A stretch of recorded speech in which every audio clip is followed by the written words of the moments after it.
Right, so I've got my tent, the pegs, poles, bivy bag, closed cell foam mat wrapped in a tarp. It's not a sleeping bag, it's underquilt for the hammock. I'll be using that as a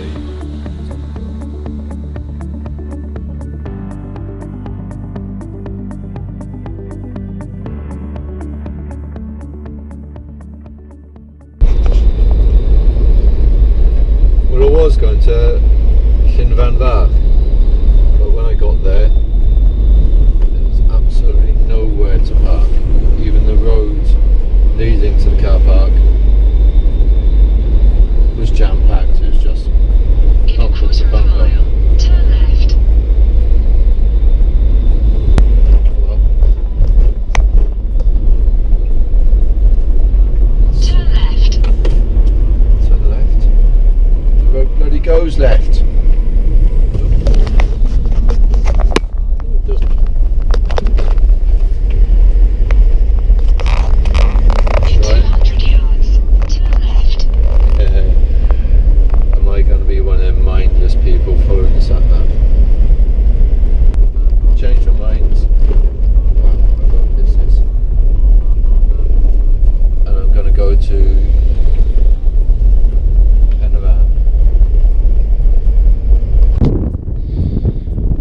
Don't know if you can see it, but there's a glider up there. I can't see it.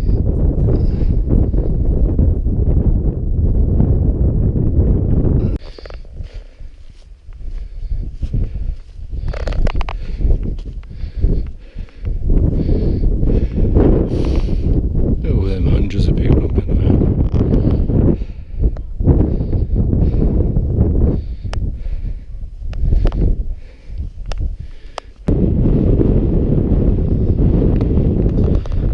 BW Valley.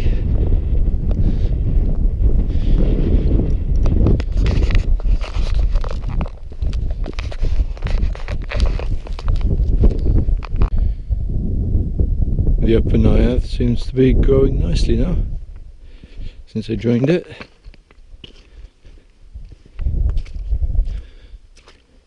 Nature's taking it back.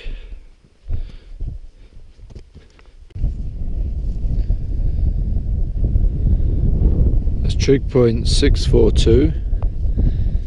I'm gonna sleep somewhere here, probably just by there.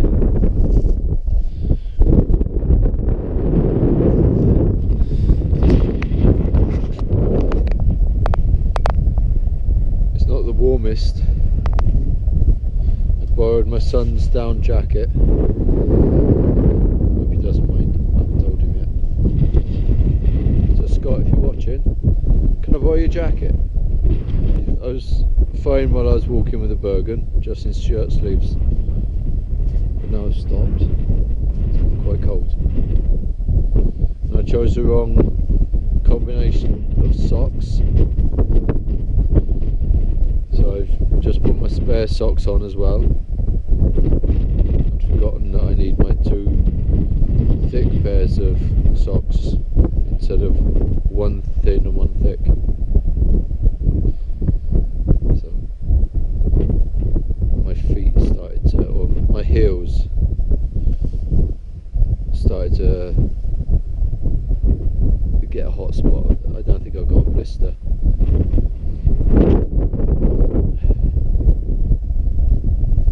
I'm just waiting for it to get dark now, or not dark, waiting until it's late enough and no one to be here, which because it's Benavan probably be around midnight.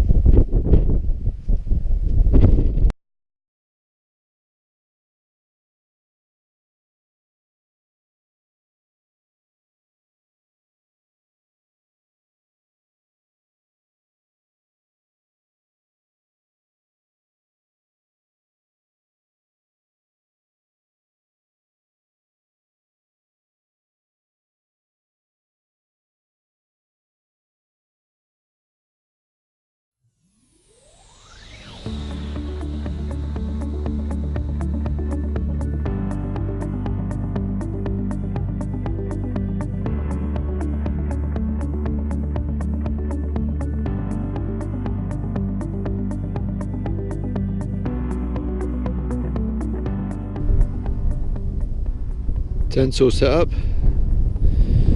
I would have preferred it facing cribbing, but the wind is coming this way, so I got the wind door this side sheltering from the wind, but I've got a bad view. Can't complain about that.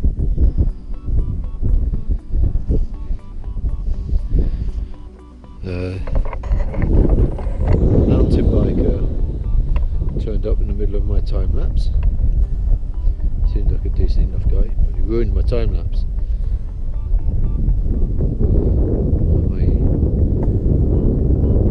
If I drop them a few frames, then he's going to make a jump in the time lapse, I'm not sure.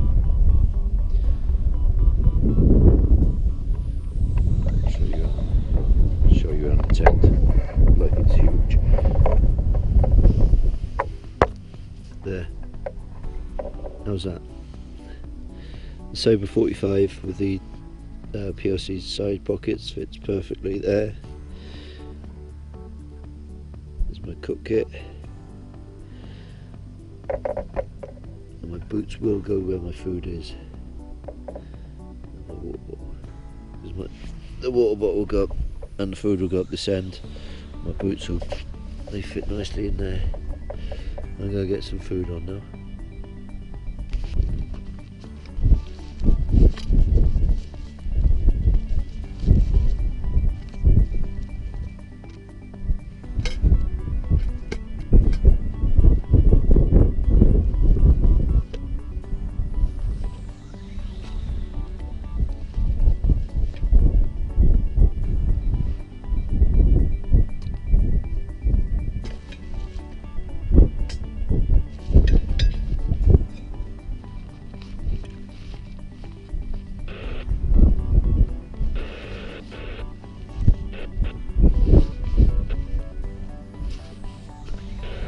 Oh yeah, I forgot to mention, carry a two-way radio as an emergency thing.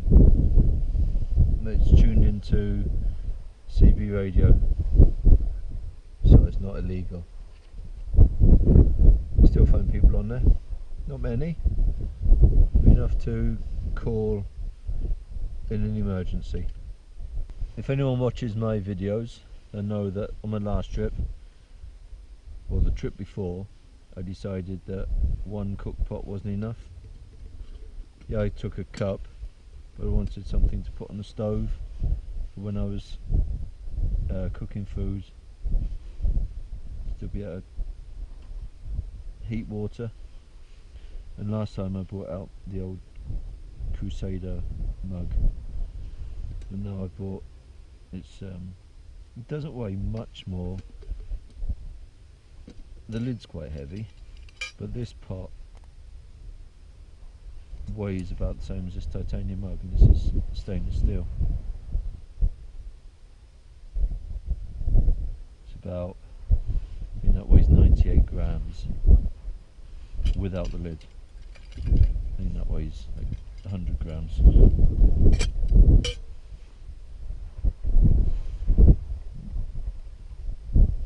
Also, I wasn't happy about the stability of anything.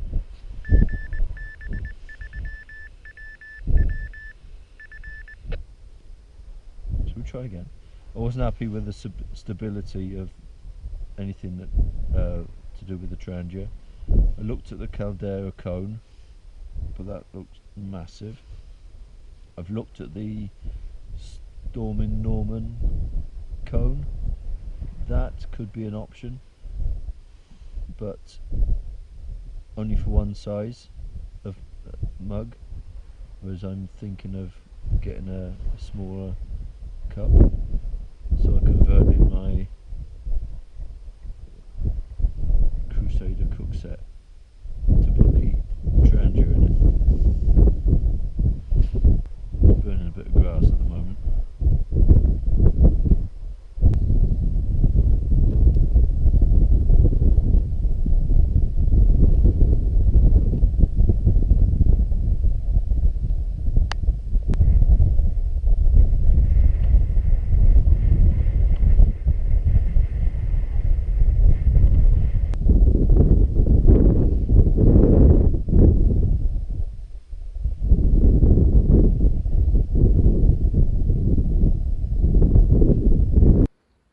Listen to that.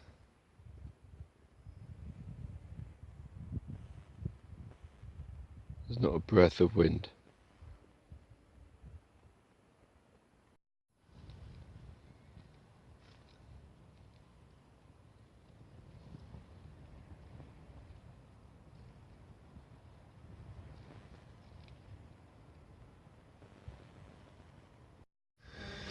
I just boiled water for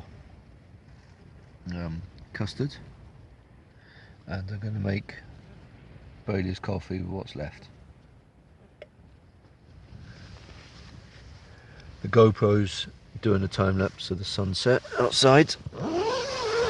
Not sure how much of a sunset we've had.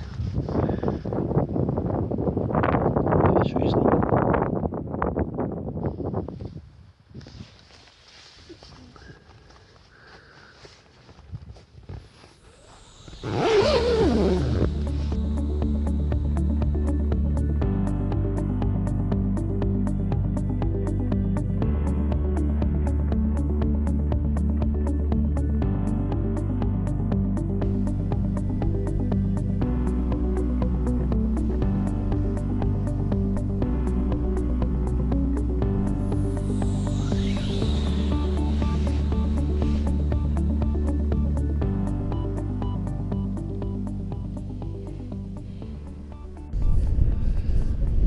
I think I stopped the time lapse too early.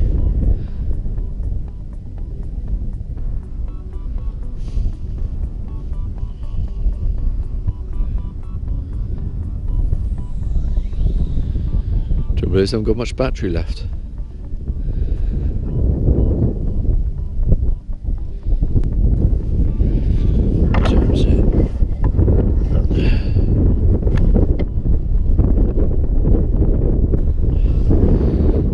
Past 9.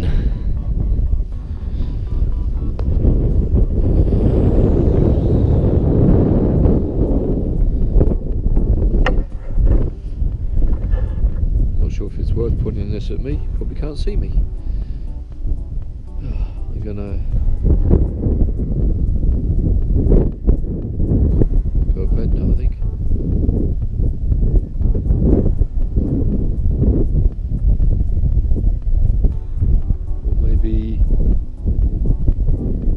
Try and get this charged for another time lapse.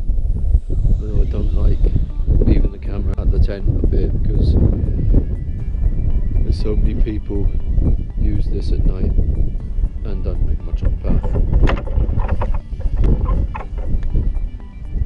So unless something interesting happens, I'll catch you in the morning. But every time I've said that, I've recorded something in the tent, so catch you later.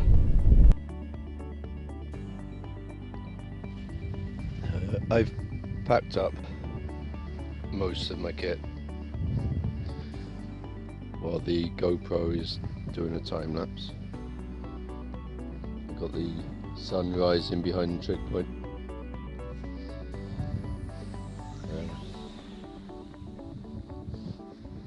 Most of my kit's packed away.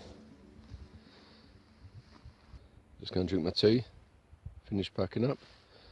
Hopefully the sun will be above the trig point then and I can stop time lapse. I had a good night's sleep. I tried the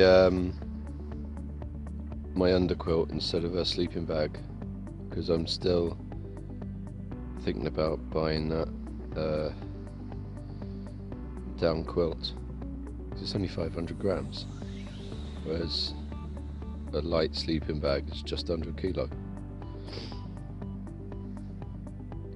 So I tried that. It's really warm. The temperature went down to 7 degrees. So for summer, it wasn't a particularly warm night. It's going to be a lovely day today.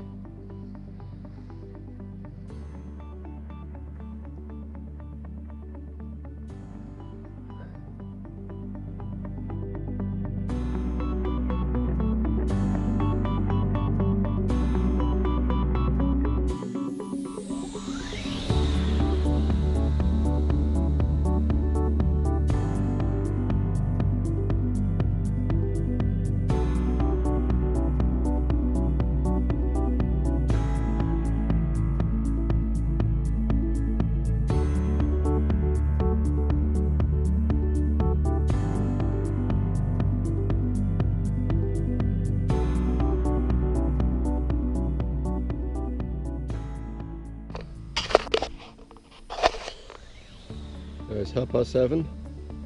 There's no trace. I'm packed. Got my camera, got my phone, and I've got my car keys. So I'm gonna head that way along the motorway to basically Corndee,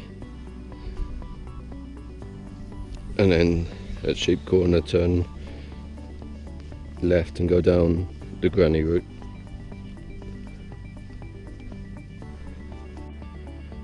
You probably can't see it, but down there behind Windy Gap there's a cloud inversion.